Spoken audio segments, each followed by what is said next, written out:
મારું નામ ચેતન છે. હું 60 વર્ષનો છું. મારી આ વાત 5 વર્ષ જૂની છે. એક દિવસ હું મારા પૌત્ર સાથે વોક પર ગયો હતો.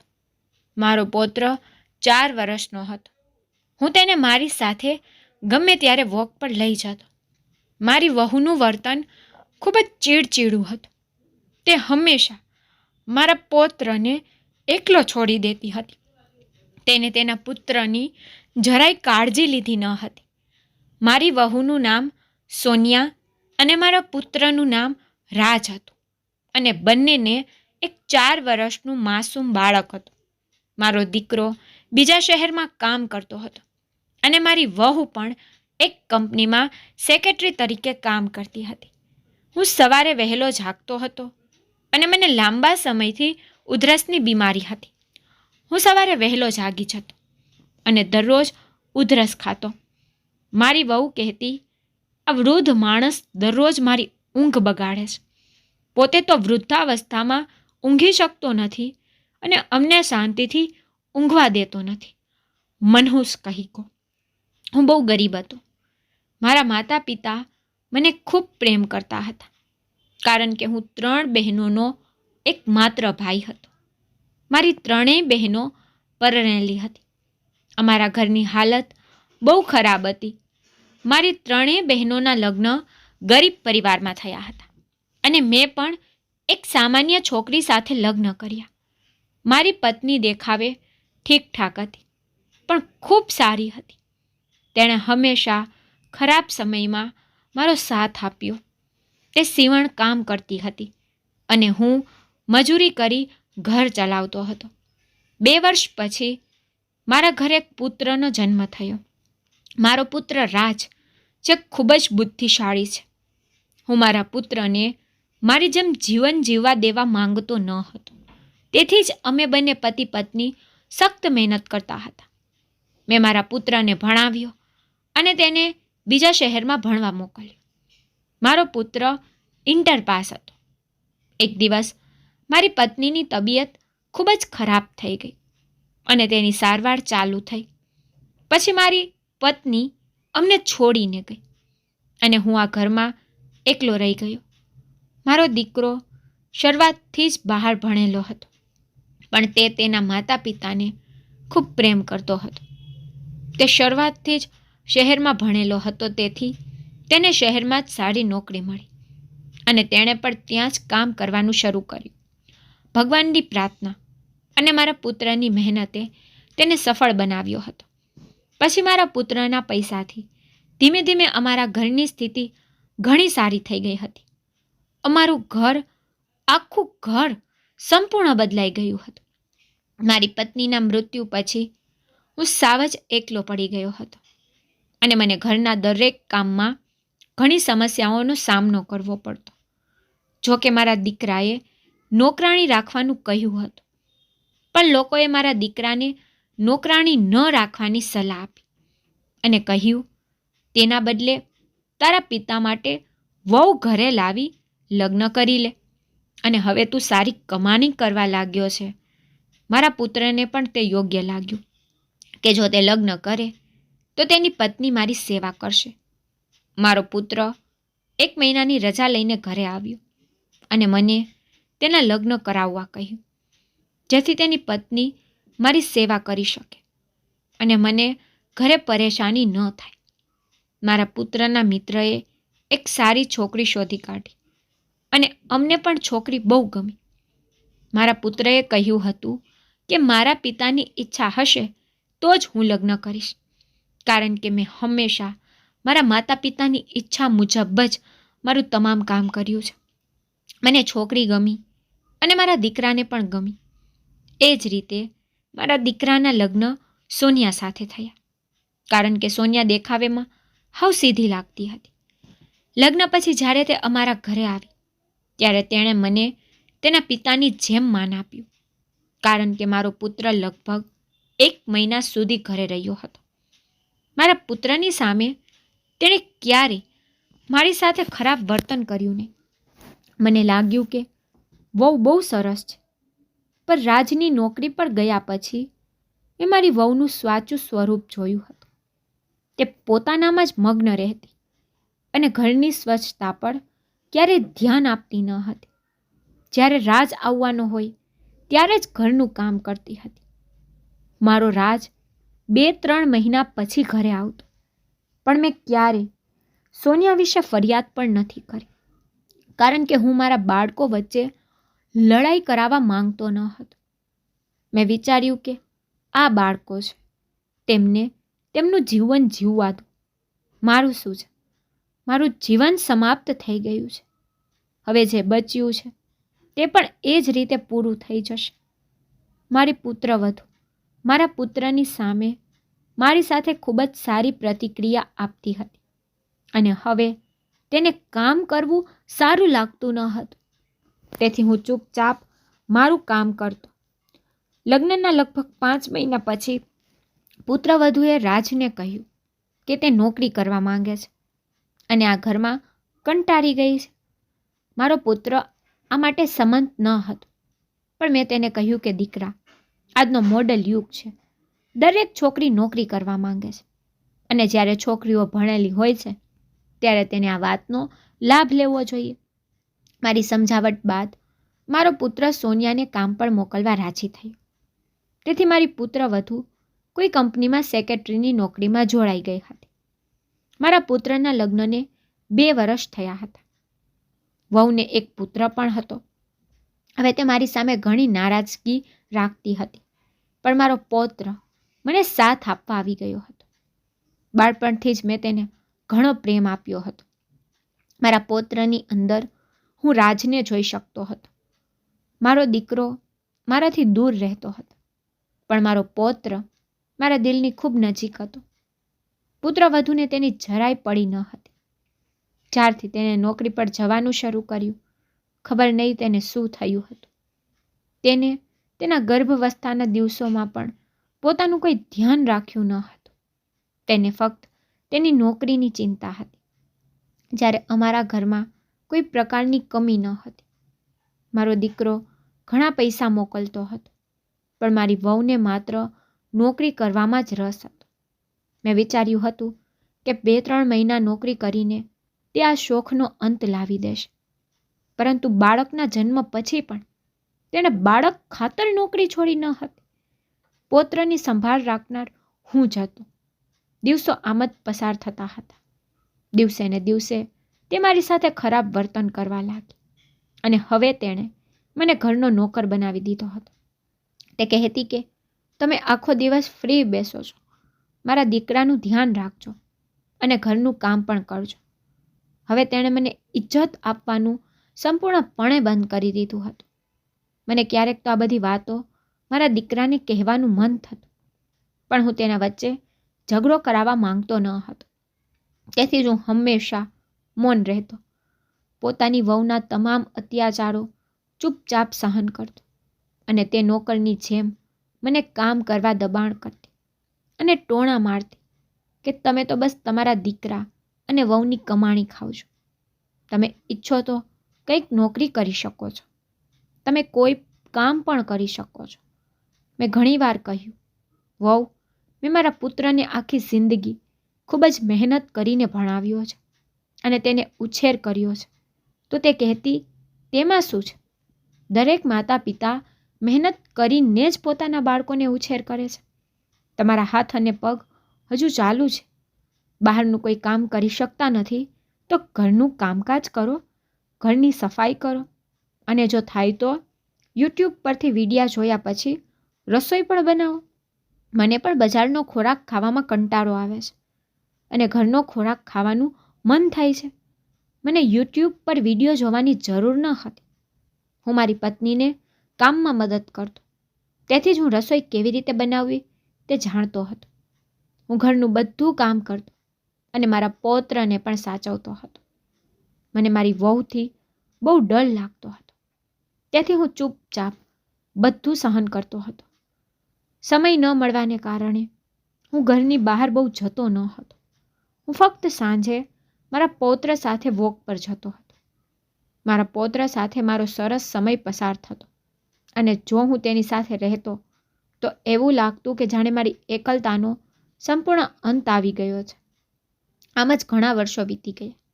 હવે મારો પૌત્ર પણ શાળાએ જવા લાગ્યો હતો. હું તેને રોજ શાળાએ જવા તૈયાર કરતો, તેનું બપોરનું ભોજન પેક કરતો અને તેને શાળાએ મૂકવા માટે ઝડપથી નીકળી જતો. જો હું 11 વાગ્યાની આસપાસ ફ્રી હોતો તો હું નાસ્તો કરતો. હવે આ ઉંમરે મને આરામની જરૂર હતી, પણ વહુએ તો નોકર બનાવી દીધો હતો. મારે શું કરવું? આ મારા નસીબમાં લખેલું હતું. આ મુશ્કેલ સમય દરમિયાન હું મારી પત્નીને ખૂબ જ યાદ કરતો કે તે કેટલી જલ્દી મને છોડીને ચાલી ગઈ. ઘરના બધા કામ કર્યા પછી હું થાકી ગયો હતો અને હું ગાઢ નિંદ્રામાં ચાલ્યો ગયો હતો. અચાનક મેં મારી આંખ ખોલી અને જોયું કે મારા પૌત્રને શાળાએથી લાવવાનો સમય થઈ ગયો છે. તેની રજા 10 મિનિટ પહેલાં જ થઈ ગઈ હતી.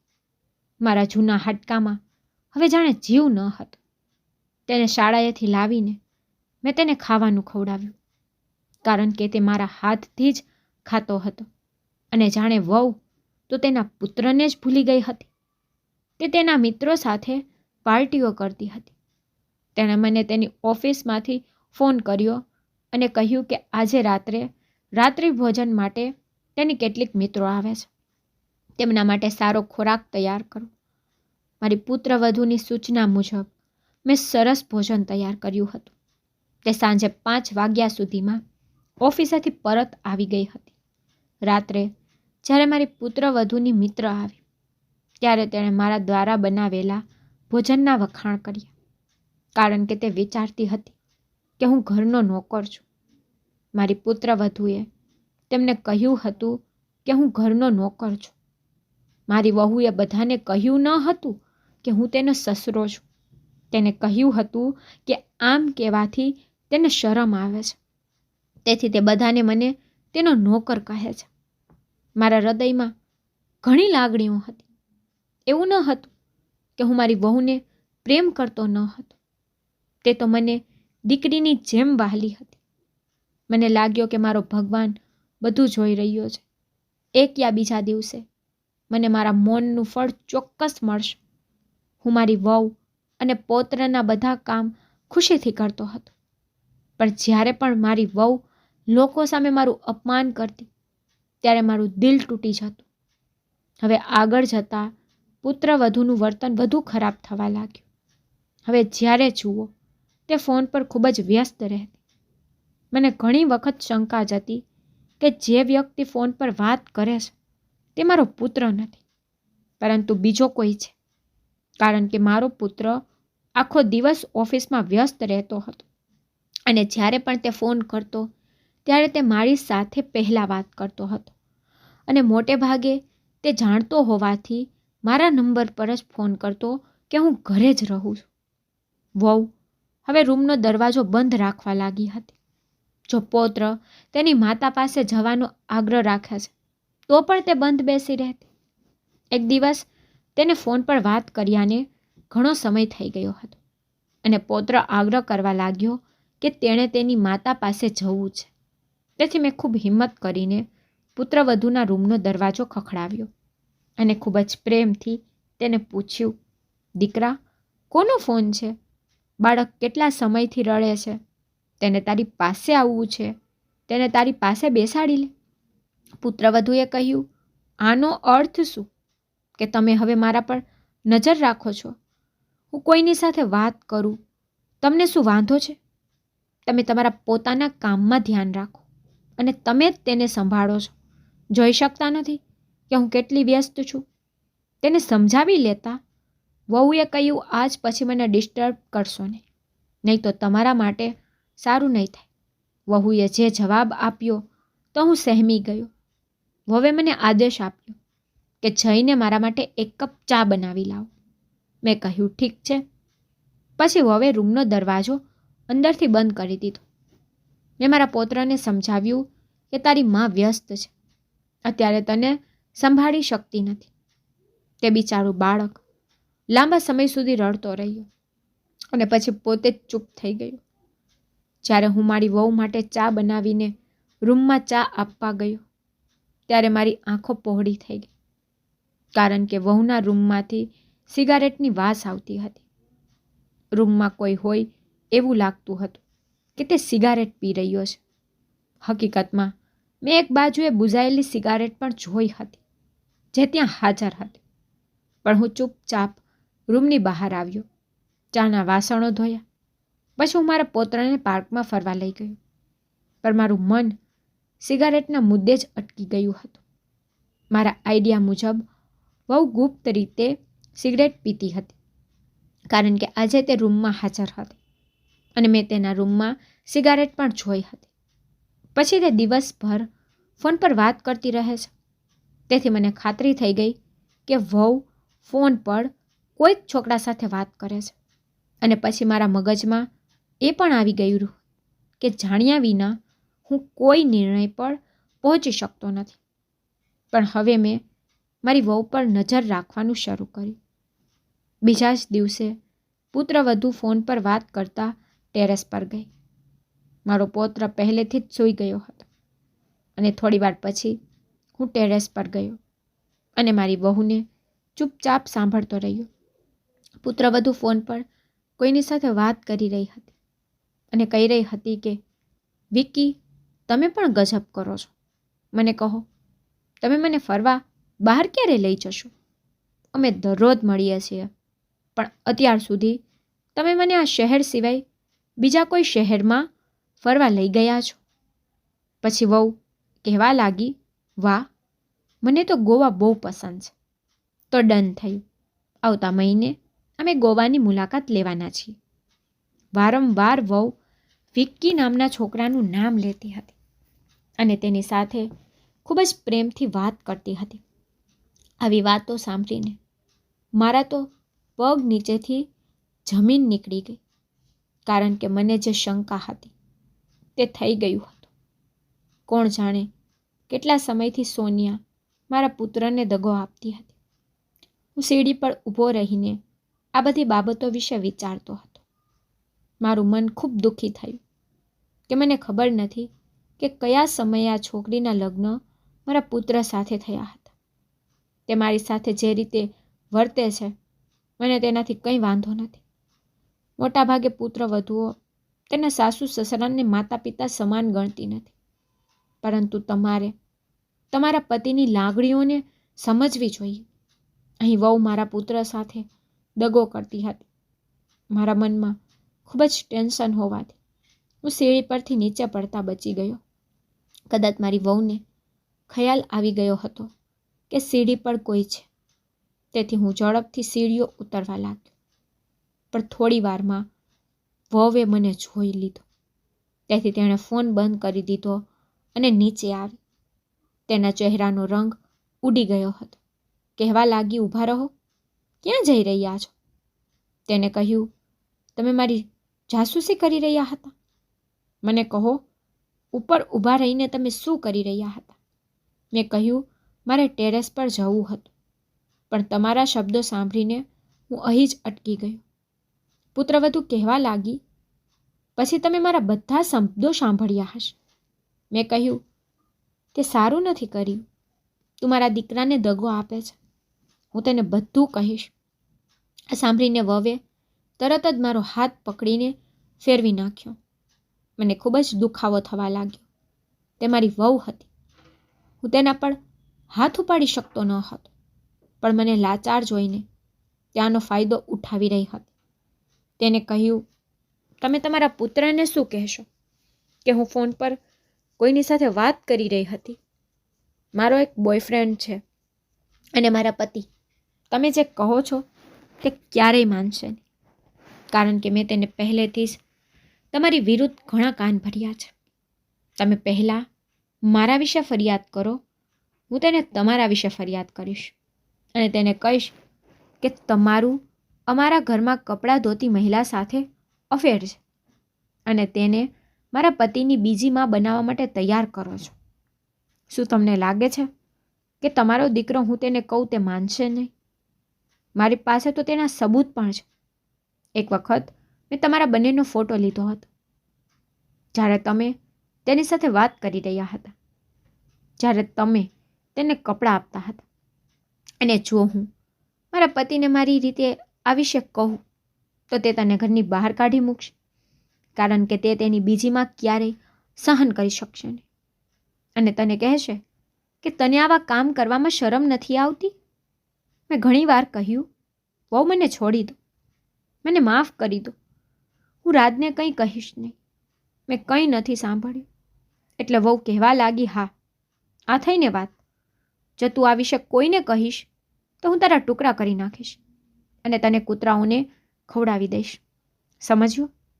અને આ ઘરમાં તારી હાલત એવી થઈ જશે કે ન તો તું ઘરમાં રહીશ અને એના ઘરની બહાર. વહુના ડરથી મેં તરત જ હાથ છોડાવ્યો અને રૂમમાં આવી ગયો. હું તેના વિશે વિચારીને પાગલ થઈ ગયો. હું જાણતો હતો કે પુત્રવધુ ખૂબ શક્તિશાળી છે અને મને ખૂબ હેરાન કરે છે. અને હું એ પણ જાણતો હતો કે મારો પુત્ર મારી વાત માને તે પહેલાં તેની પત્ની જે કહે તે માનશે. તેથી મેં નક્કી કરી લીધું હતું કે હું મારી વહુની સાચી વાત મારા દીકરાને નહીં કહીશ. ભગવાન ચાહે તો પોતે એક દિવસ મારી વહુને સજા કરશે. પણ આ વિચારોને કારણે મને ઊંઘ ન આવી. મને મારા પુત્ર અને પૌત્રની ચિંતા હતી. મેં આખો દિવસ આ જ વિચારમાં વિતાવ્યો અને મારા પુત્ર અને પૌત્રની રક્ષા માટે ભગવાનને પ્રાર્થના કરતો રહ્યો. મારા પૌત્રને રોજ પાર્કમાં ફરવા લઈ જતો. આજે મારી વહુ પૌત્રને સાથે લઈ ગઈ. હું ઘરે એકલો હતો અને કંટાળી ગયો હતો. બધા કામમાંથી મુક્ત થયા પછી મેં વિચાર્યું કે હું પાર્કમાં ફરવા જઈશ. તેથી ઠંડી હવાનો આનંદ માણવા હું પાર્કમાં ગયો.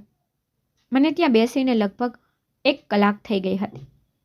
પછી હું ત્યાંથી પાછો ફરવા લાગ્યો. હું પગપાળા જતો અને પગપાળા પાછો આવતો, કારણ કે પાર્ક અમારા ઘરની નજીક હતું. સાંજનો સમય હતો એટલે બધું સુમસાન હતું. પણ અચાનક મને મારી પાછળ પગના અવાજો સંભળાયા. મેં પાછળ ફરીને જોયું તો ત્યાં કોઈ ન હતું. મેં વિચાર્યું કે કદાચ મારું હૃદય મૂંઝવણમાં છે અને હું ફરી ચાલવા લાગ્યો. હું થોડે જ દૂર ચાલ્યો હતો ત્યારે કોઈએ મને પાછળથી પકડી લીધો અને મારા મોં પર રૂમાલ રાખ્યો અને મારી આંખ સામે અંધકાર છવાઈ ગયો. પછી મારી આંખ સહેજ ખુલી તો મેં મારી જાતને એક કારમાં જોઈ જે ઝડપથી આગળ વધી રહી હતી. હું મારા હોશમાં ન હતો, પણ હું મારા કાનમાં કોઈ વાત કરતું હોય એવો ધીમો અવાજ સાંભળી શકતો હતો. તે લાંબા સમય સુધી વાતો કરતા રહ્યા, પણ પછી જ્યારે તે એકબીજાના નામ લેવા લાગ્યા તો હું સમજી ગયો કે તે મારી વહુ છે અને તેની સાથે તે છોકરો વિક્કી પણ છે. મારી વહુ કહેતી હતી કે આ મરી તો જશે. તો એ છોકરો કહેવા લાગ્યો, બચી જવાનો પ્રશ્ન જ નથી સોનિયા, મેં બધું સેટ કર્યું છે, તું એકવાર જઈને જોઈ લે. આજે તો આ સળગી અને રાખ થઈ જશે અને તેના તમામ નિશાનો મટી જશે. થોડી વાર રસ્તો ક્રોસ કર્યા બાદ બંને કારમાંથી નીચે ઉતર્યા હતા અને હું એ જ હાલતમાં કારમાં પડ્યો હતો. હું ભાનમાં આવું એ પહેલાં એ બંને મને બહાર કાઢીને જૂના ખંડેરમાં લઈ ગયા. મને અહીં લાવ્યા પછી આ લોકોએ મને ખુરશી પર બેસાડ્યો અને મારા હાથ પગ બાંધી દીધા. હું કંઈક કહેવાનો પ્રયત્ન કરતો હતો અને પોતાને બચાવવા માંગતો હતો, પરંતુ બેહોશીની દવા મારા મગજમાં હતી અને ના મારા હાથ પગ હલી શકતા હતા. તે એક સુમસાન ખંડેર હતો. અહીં દૂર દૂર સુધી કોઈ દેખાતું ન હતું. બંને જણા અંદરો અંદર વાતો કરતા હતા કે અહીં આગ લગાડ્યા પછી અમે બંને ભાગી જઈશું. જો તે બળીને રાખ થઈ જશે તો કોઈને કંઈ ખબર પણ નહીં પડે. તે છોકરાએ કહ્યું કે મેં આ ખંડેર પર પેટ્રોલ છાંટ્યું છે. તે બેભાન છે, તેથી તે કંઈ કરી શકતો નથી અને આ એક સુમસાન વિસ્તાર છે. દૂર દૂરથી કોઈ અહીં આવી શકતું નથી. ઉતાવળ કરો, આગ લગાવો, તે પછી અમે બંને અહીંથી ભાગી જઈએ છીએ. આજે મને લાગવા માંડ્યું કે મારું જીવન આજે જ સમાપ્ત છે અને મૃત્યુ મારી સામે ઊભું છે. આનો સ્પષ્ટ અર્થ હતો કે મારી વહુ અને તેનો બોયફ્રેન્ડ મને મારતા હતા. મારી વહુ કહેવા લાગી, હું આ વૃદ્ધ માણસને સારી રીતે ઓળખું છું. જ્યારે મારા પતિ ઘરે આવશે ત્યારે તેને બધું કહી દેશે અને હું તેથી તેને જીવવા દેવા માંગતી નથી. કોઈ પણ રીતે આ મારા માટે એક મોટી સમસ્યા છે. મને તે બિલકુલ ગમતો નથી. તેના માટે મરવું સારું છે. પછી મારી વહુએ માચિસની લાકડી સળગાવી અને જમીન પર મૂકી દીધી. ચારે બાજુ આગ ફાટી નીકળી હતી અને બંને તેમની કારમાં બેસી ગયા હતા, કારણ કે તેઓ ઈચ્છતા ન હતા કે કોઈ અહીં આવે અને તેમને સ્થળ પર જ પકડે. આગ મારા પર પણ આવી ગઈ હતી. હું પોતાને બચાવવાનો પ્રયત્ન કરી રહ્યો હતો, પણ મારા હાથ ખુરશી સાથે બંધાયેલા હતા. પછી મેં મારી આંખો બંધ કરી અને હું બેભાન થઈ ગયો. આ પછી મને ખબર પણ ન પડી કે મારી સાથે શું થયું. મારી આંખો સાવ બંધ હતી. મારી આંખ ક્યારેય ખુલી તે ખબર જ ના પડી. જ્યારે હું હોશમાં આવ્યો ત્યારે મેં જોયું કે હું હોસ્પિટલમાં હતો અને મારી પાસે એક છોકરો બેઠો હતો. હું ખૂબ જ ડરી ગયો હતો અને જ્યારે મેં મારી આંખ ખોલી તો મેં જોયું કે મારા શરીરનો ઘણો ભાગ સળગી ગયો છે.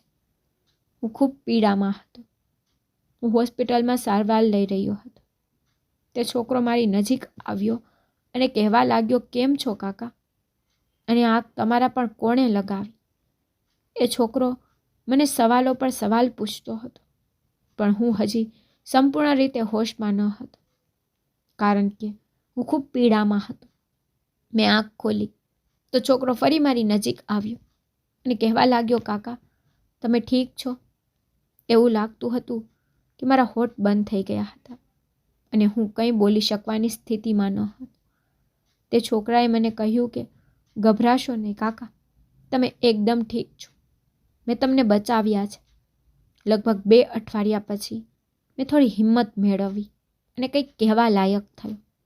તે છોકરો 24 કલાક હોસ્પિટલમાં મારી સાથે રહેતો અને તેમને કહ્યું કે કાકા હવે તમે ઘણા સ્વસ્થ થઈ ગયા છો અને આશા છે કે ટૂંક સમયમાં તમે સંપૂર્ણ સ્વસ્થ થઈ જશો, કારણ કે તમારી અહીં સારવાર ચાલી રહી છે. મેં તેને કહ્યું કે તું કોણ છે પુત્ર?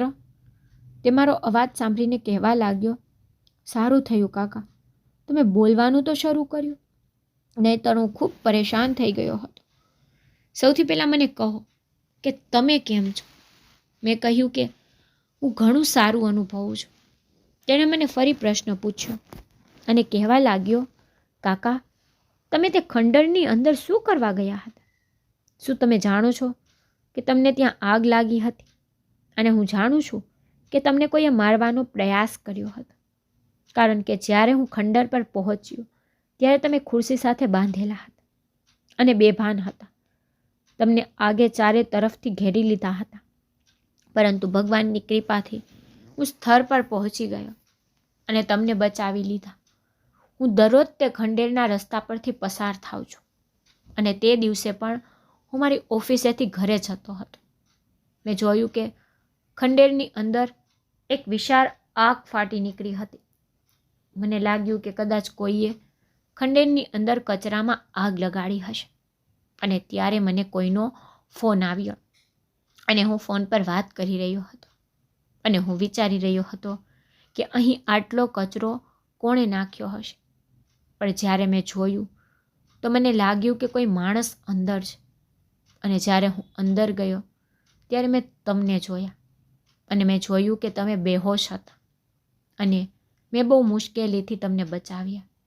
જે છોકરાએ મને બચાવવાની કોશિશ કરી હતી તેના હાથ પર પણ પાટો હતો. ચોક્કસ મને બચાવવાના કારણે તે બળી ગયો હતો. મેં તેને કહ્યું કે આથી જ તારા હાથ બળી ગયા છે ને? તેણે કહ્યું, કોઈ વાંધો નહીં કાકા, પણ તમારો જીવ બચી ગયો આ મોટી વાત છે. પણ તમે મને કહો કે તમે ભૂલથી ત્યાં ગયા અથવા કોઈએ જાણી જોઈને તમને બાળવાનો પ્રયાસ કર્યો છે? મેં તેને કહ્યું, દીકરા, હું ખૂબ જ લાચાર વ્યક્તિ છું. મારો દીકરો બીજા શહેરમાં કામ કરે છે અને મારી વહુ કોઈના પ્રેમમાં હતી. એક દિવસ મેં મારી વહુને ફોન પર વાત કરતા સાંભળી. આ બધું મારી વહુએ તે છોકરાની સાથે મળીને કર્યું છે. જેની સાથે તે ફોન પર વાત કરતી હતી અને તેને મને સળગાવતા પહેલાં બેહોશ કર્યો હતો. થોડા હોશમાં હતો તેથી તે બંનેની વાતો ધીમી ધીમી સાંભળી શકતો હતો કે કદાચ હું તેનું સત્ય મારા પુત્ર સમક્ષ જાહેર કરીશ અને આ ડરને કારણે વવે અને તેના બોયફ્રેન્ડે મારી હત્યા કરવાનો પ્રયાસ કર્યો. તેઓએ પહેલાં મારું અપહરણ કર્યું અને મને બેભાન કર્યા પછી મને ખંડર પાસે લાવ્યા. મારા હાથ પગ ખુરશી સાથે બાંધી દીધા અને પછી મને આગ લગાવી અને ત્યાંથી ચાલ્યા ગયા. હું બેભાન થઈ ગયો હતો અને પછી ભગવાને તને દેવદૂત તરીકે ત્યાં મોકલ્યો અને તે મને બચાવ્યો. નહીં તો હું વિચારતો હતો કે આજે મારા જીવનનો છેલ્લો દિવસ છે. તારો આ ઉપકાર હું જીવનભર ક્યારેય નહીં ભૂલી શકું દીકરા. તે મારો જીવ બચાવ્યો. તે છોકરો કહેવા લાગ્યો, અરે કાકા, આવી વાત ના કરો. મારા માતા પિતા દુનિયામાં નથી. માતા પિતાની કદર તે જ કરે છે જેમના માતા પિતા નથી હોતા. તમારે મારી સાથે મારા ઘરે આવવું પડશે. ત્યાં મારી પત્ની અને મારા બાળકો છે. તમે મારી સાથે રહેશો. તમે મારા પિતા જેવા છો અને તમે મને તમારો પુત્ર માનો. કૃપા કરીને મને તમારી સેવા કરવાનો મોકો આપો. આ છોકરાનું નામ અનુરાગ હતું. આખું સત્ય સાંભળ્યા પછી અનુરાગે કહ્યું કે તમે તમારા દીકરાને આ વાત કહેવાનો પ્રયત્ન કેમ ન કર્યો જ્યારે તમને પહેલેથી જ ખબર હતી કે તમારી વહુ કોઈ છોકરાના પ્રેમમાં છે. તમારે તો પહેલા જ દિવસે તમારા દીકરાને આખી હકીકત કહી દેવી જોઈતી હતી. મેં કહ્યું, દીકરા, હું નહોતો ઈચ્છતો કે મારા બાળકોનું ઘર બરબાદ થાય. તેથી જ મેં મારી પુત્ર વધુ વિશે મારા પુત્રને ફરિયાદ કરી નથી અને મારી બહુ મોટી ભૂલ થઈ ગઈ છે. જો સમયસર આવીને તે મને બચાવ્યો ન હોત તો કદાચ આજે હું જીવિત ન હોત. અનુરાગ ખૂબ જ બુદ્ધિશાળી અને ખૂબ સારો વ્યક્તિ હતો. તેણે મને કહ્યું કે કાકા, તમારે આ વાતનો બદલો લેવો પડશે અને હું તમને સાથ આપીશ. હું નથી ઈચ્છતો કે તમને ન્યાય ન મળે. મેં કહ્યું, દીકરા, પણ હું મારી વહુને સજા કરવા નથી માંગતો. ભગવાન તેને સજા આપશે. તે છોકરો કહેવા લાગ્યો કે તમને 2 દિવસ પછી હોસ્પિટલમાંથી રજા આપવામાં આવશે. પછી હું તમને મારા ઘરે લઈ જઈશ. તમે મારા ઘરે જ રહો. તમારે તમારા ઘરે જવાની જરૂર નથી. જો તમારા પુત્રને તમારી જરૂર હોય તો તે તમને શોધવાનો પ્રયત્ન કરશે, પરંતુ હું તમને ફરીથી તે નરકમાં જવા દઈ શકતો નથી. 2 દિવસ પછી મને હોસ્પિટલમાંથી રજા આપવામાં આવી અને અનુરાગ મને તેની સાથે તેના ઘરે લઈ ગયો. અનુરાગે તેના ઘરે મારી ખૂબ કાળજી લીધી. મને તેના ઘરે રોકાયાને 1 મહિનો થઈ ગયો અને અહીં હું વિચારી રહ્યો હતો કે મારી વહુએ મારા દીકરાને કહ્યું હશે કે હું મરી ગયો છું. તેથી જ મારા પુત્રએ પણ મને શોધવાનો પ્રયાસ કર્યો ન હતો. અહીં અનુરાગ મારી સાથે ખૂબ જ સારો વ્યવહાર કરતો હતો. તેને એક પત્ની અને એક પુત્ર પણ હતો. તેમના માતા પિતા તેમના બાળપણમાં મૃત્યુ પામ્યા હતા. તેણે નક્કી કર્યું કે હવેથી હું તેના ઘરે રહીશ અને તે તેના પિતાની જેમ મારી સેવા કરશે. હું માની શકતો ન હતો કે આ દુનિયામાં અનુરાગ જેવા લોકો છે. અનુરાગની પત્ની પણ ખૂબ સરસ હતી. હું મનમાં ભગવાનને પ્રાર્થના કરતો, જો મારા પુત્રની પત્નીએ પણ અનુરાગની પત્નીની જેમ મારી સેવા કરી હોત તો કદાચ મારા જીવનમાં વળાંક ન આવ્યો હોત. મારા શરીરના ઘણા ભાગો સળગી ગયા હતા, પરંતુ સારવાર બાદ હું ધીરે ધીરે સ્વસ્થ થઈ રહ્યો હતો. મેં નક્કી કર્યું હતું કે હવે હું ઘરે જઈશ અને મારા પુત્રને મારી વહુ વિશેનું આખું સત્ય જણાવીશ. મેં નક્કી કર્યું હતું કે હું બીજા દિવસે અનુરાગ સાથે વાત કરીશ કે મારે મારા ઘરે જઈને મારી વહુનું મારા પુત્રને આખું સત્ય જણાવવું છે. પણ બીજા દિવસે મને નવાઈ લાગી કે જ્યારે મેં મારા પુત્રને અનુરાગના ઘરે જોયો, મારા દીકરાએ મને જોયો કે તરત જ તેણે મને ગળે લગાડ્યો અને રડવા લાગ્યો. કહેવા લાગ્યો, પપ્પા, તમે ક્યાં ગયા હતા? મેં તમને બધે જ શોધ્યા, પણ એ સારું છે કે તમે અહીં છો, કારણ કે અનુરાગે મને તમારા વિશે બધું કહ્યું હતું. હું સમજી શક્યો નહીં કે કે મારા પુત્રને કેવી રીતે ખબર પડી કે હું અહીં રહું છું. મારા પુત્રએ કહ્યું, સોનિયાએ તમારી સાથે જે કંઈ કર્યું મને બધું જ ખબર પડી ગયું છે. મારો પુત્ર કહેવા લાગ્યો, ખરેખર જ્યારે સોનિયાએ તેના બોયફ્રેન્ડ સાથે મળીને તમને મારવાનો પ્રયાસ કર્યો હતો, પછી તેણે મને ફોન કરીને કહ્યું કે તમે પાર્ક ગયા હતા અને ઘરે પાછા આવ્યા નથી. તેણે મને કહ્યું કે તેને તમને બધે શોધ્યા પણ તમે મળ્યા નથી. હું ખૂબ ચિંતિત હતો કે તમે ક્યાં ગયા છો. હું મારું કામ છોડીને પાછો આવ્યો અને તમને શોધવાનું શરૂ કર્યું પણ તમે ક્યાંય મળ્યા નહીં. જ્યારે તમે અનુરાગને આખી હકીકત જણાવી ત્યારે અનુરાગે મને ફોન કર્યો અને તમારા વિશે બધું કહ્યું કે મારા પિતા અનુરાગ પાસે છે. હું અનુરાગને જાણતો ન હતો કે તે કોણ છે, પણ જ્યારે અનુરાગે મને તમારા વિશે બધું કહ્યું ત્યારે હું તેના શબ્દો પર વિશ્વાસ ન કરી શક્યો. પછી અનુરાગે મને તમારા હોસ્પિટલના ફોટા મોકલ્યા જેમાં તમે ખૂબ જ ગંભીર હાલતમાં હતા અને કહ્યું કે મારી પત્નીએ તમને મારી નાખવાનો પ્રયાસ કર્યો હતો અને તે તમને તેમના ઘરે કેવી રીતે લાવ્યો હતો. મેં તે જ દિવસે નક્કી કર્યું કે હું અહીંથી નહીં જાઉં જ્યાં સુધી હું સોનિયા વિશે જાણી ન લઉં. મેં સોનિયા પર નજર રાખવાનું શરૂ કર્યું. મેં સોનિયાને કહ્યું, પિતાજી મળતા નથી, મતલબ કે તેઓ ક્યારેય નહીં મળે. હું ક્યાં સુધી અહીં રહીશ? તેથી હું ત્યાંથી જવાનો ઢોંગ કરવા લાગ્યો. જ્યારે સોનિયાને ખબર પડી કે હું નીકળી ગયો છું ત્યારે તેણે તેના બોયફ્રેન્ડને ઘરે મળવા બોલાવ્યો અને પછી મેં સોનિયાને તેના બોયફ્રેન્ડ સાથે રંગે હાથે પકડી લીધી અને મેં તેને કહ્યું કે તમે મારા પિતા સાથે શું કર્યું છે તે મને કહો. પછી તેને મને ખુલ્લે આમ આખું સત્ય કહ્યું. મને ખબર હતી કે તમે અનુરાગના ઘરે રહો છો. સોનિયા રડી રહી હતી અને મારી પાસે માફી માંગી રહી હતી કારણ કે સમગ્ર સત્ય મારી સામે આવી ગયું હતું અને હવે તેની પાસે જૂઠું બોલવાની કોઈ તક ન હતી. મેં તેને અને તેના બોયફ્રેન્ડને પોલીસને સોંપવાનું નક્કી કર્યું હતું. ત્યારે અચાનક મને ફોન આવ્યો અને મારે કોલ એટેન્ડ કરવા માટે ઘરની બહાર જવું પડ્યું. જ્યારે હું બહાર આવ્યો ત્યારે સોનિયા ચીસો પાડવા લાગી. જ્યારે હું ઘરની અંદર ગયો તો જોયું કે સોનિયા અને તેનો બોયફ્રેન્ડ આગમાં ખરાબ રીતે દાઝી ગયા હતા. કદાચ ભગવાને તેમને તેમના કામની સજા આપી હશે કારણ કે સોનિયાએ ગેસ ખુલ્લો મૂકી દીધો હતો અને અમારા ઘરનો સિલિન્ડર ફાટી ગયો હતો જેમાં માત્ર સોનિયા અને તેનો બોયફ્રેન્ડ હતા કારણ કે બંનેએ તમને સળગાવવાની કોશિશ કરી હતી પરંતુ ભગવાને પણ તેને એવી જ સજા આપી હતી.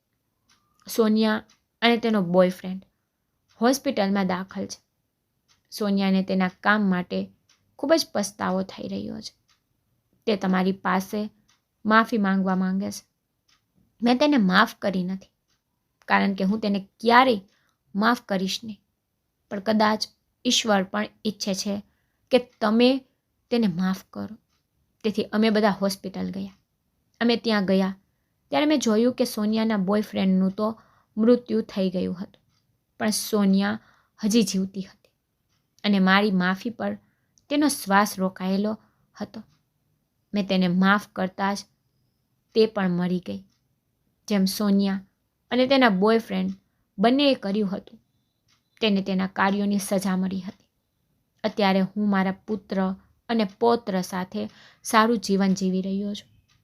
નાના બાળક ખાતર મારા પુત્રએ ફરીથી લગ્ન કર્યા. તેની પત્ની ખૂબ સારી છે અને મારો પુત્ર પણ બીજા શહેરમાં નોકરી કરતો નથી. અનુરાગનો અહેસાન હું જીવનભર ક્યારેય નહીં ભૂલી શકું. છેવટે વૃદ્ધ માતા પિતા ક્યાં સુધી આ ઘરેલું હિંસાનું ભોગ બનતા રહેશે? ઘરેલું હિંસા સામે સરકાર દ્વારા બનાવવામાં આવેલી નીતિઓ ક્યાં સુધી માત્ર કાગળ પૂરતી જ સીમિત રહેશે? આવી ઘટનાઓ સામે ક્યાં સુધી અવાજ નહીં ઉઠાવાય? હું તમને બધાને વિનંતી કરવા માંગુ છું કે મારી સાથે જે બન્યું તે તમારા માતા પિતા સાથે પણ થઈ શકે છે. તેથી જાગૃત રહેવું અને બીજા લોકોને પણ જાગૃત કરવું ખૂબ જ મહત્ત્વપૂર્ણ છે. તમારું ધ્યાન રાખો અને તમારા વૃદ્ધ માતા પિતાનું પણ ધ્યાન રાખો. તમને જો મારી સ્ટોરી પસંદ આવી હોય તો લાઇક શેર સબસ્ક્રાઈબ જરૂરથી કરજો અને તમને મારી સ્ટોરી કેવી લાગી છે તે મને કમેન્ટમાં જરૂરથી કહેજો. Thank you.